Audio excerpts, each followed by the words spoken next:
I think what's fascinating is we're kind of returning to your world a little bit with LNG, at least in the short term. So this adaptability, we have technologies or sort of ideas and concepts that you were working with 25 years ago that are suddenly reemerging.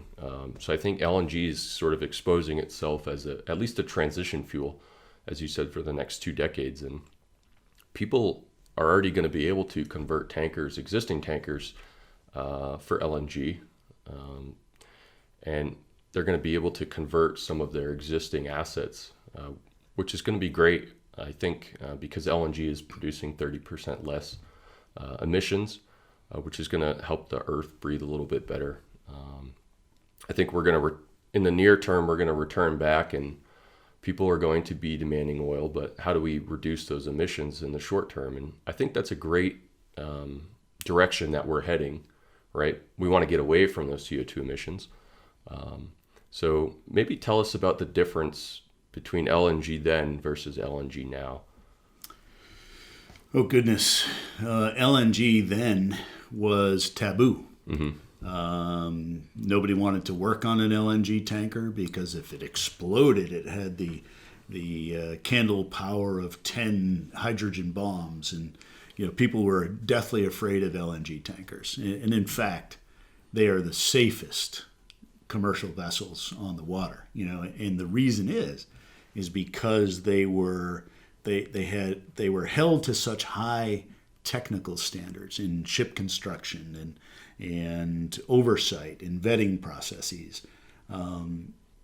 Only the best of the best got to work on the LNG tankers, and it was the no nonsense people, and we really.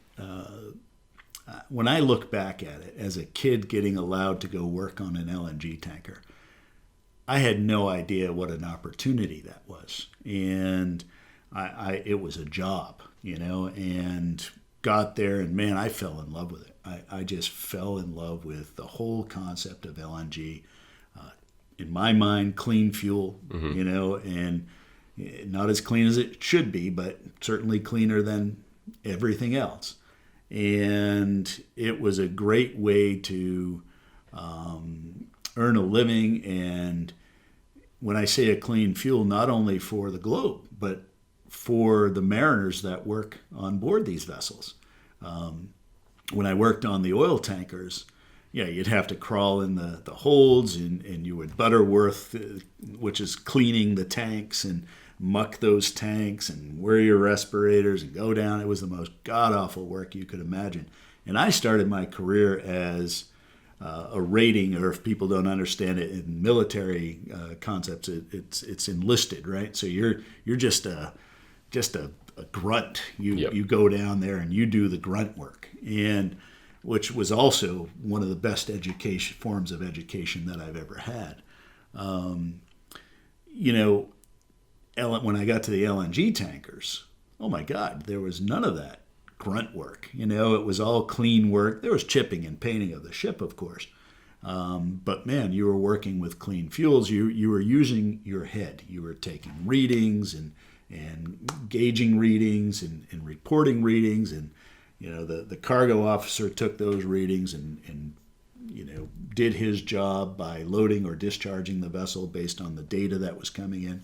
And it was all analog at the time. There was no digital data. Yeah. So basically, that analog data had to enroll the human element in order to operate a vessel in a safe, efficient, and cost-effective manner.